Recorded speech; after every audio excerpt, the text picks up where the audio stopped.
Well, it appears that the Kang Dynasty is going to have a shorter reign than they originally planned. It's being reported that Avengers Kang Dynasty scriptwriter Jeff Loveness is, quote, no longer working at Marvel, as the studio is, quote, likely going to be moving away from Kang the Conqueror. My initial response to that is, who says Marvel can't make a good decision when they try?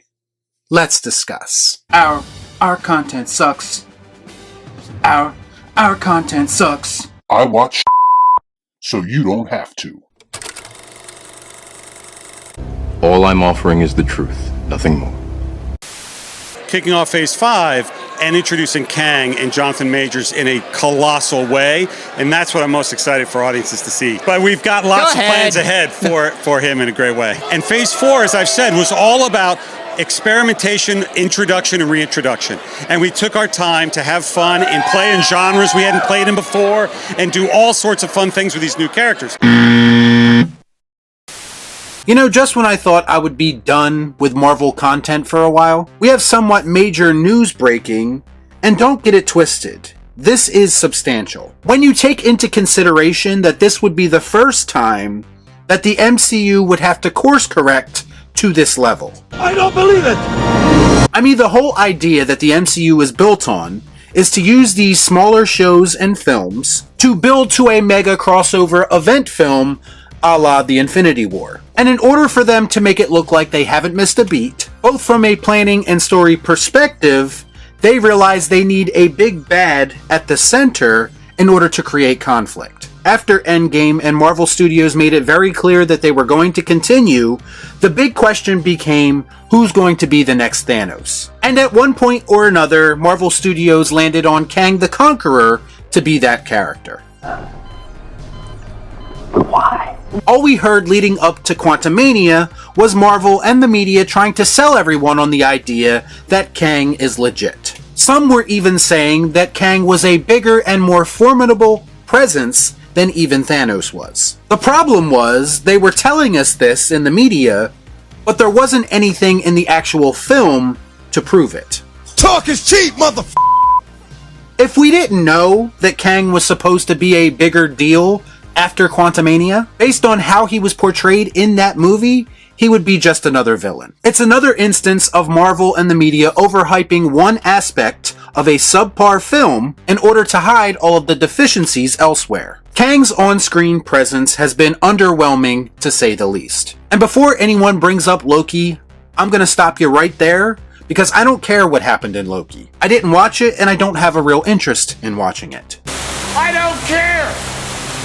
We have to stop trying to sell cinematic concepts and characters on streaming shows that a majority of people do not watch. That's not how you build strong characters and stories. So based on what I saw in his lone cinematic appearance in Quantumania, to me everything about the character was overrated and forgettable. And to me they ruined his presentation and his mystique by including him in that movie and dispatching him in the way that they did. Congratulations, you played yourself. Imagine if the first time we saw Thanos in real action in a film, he was defeated by Hawkeye. Kinda makes him feel like less of a threat now, doesn't it? And even with all of this, people tried to shift the focus to Jonathan Majors' performance. Because he was the it guy at the moment, and just like Pedro Pascal or Tom Holland before him, there are certain actors who become fads, and the critics and fans latch onto them and try to make them out to be better than what they actually are. And Jonathan Majors was that guy during this time. It's Hollywood, baby. Who knows what's gonna happen? I actually thought his performance in Creed 3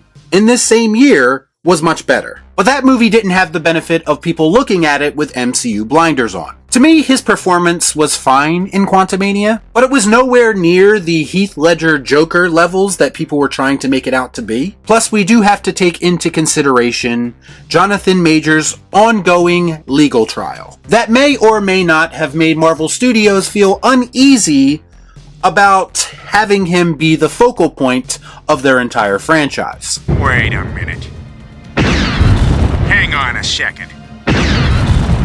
What's going on here? If you take all of this into account, to me, it's a no-brainer to cut your losses and move away from Kang. When it comes right down to it, I mostly blame Marvel Studios for this, because they never really put this character in the right position to succeed. And part of that involves having a writer like Jeff Loveness be the one to introduce us to this character. And to me, based on his work in Quantumania, he was not the right person for the job. Which made the fact that he was also supposed to write Avengers Kang Dynasty all the more curious. Clearly, Marvel Studios had a lot of faith in him, and they thought that Quantumania was going to be more well received than it ended up being. Another instance of them having poor creative judgment and backing the wrong horse. What an idiot!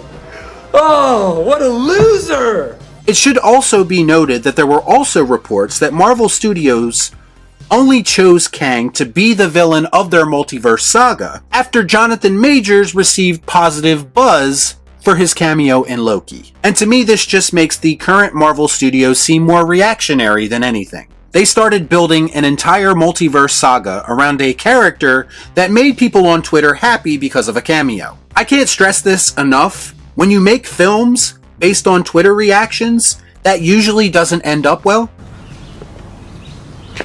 That makes sense.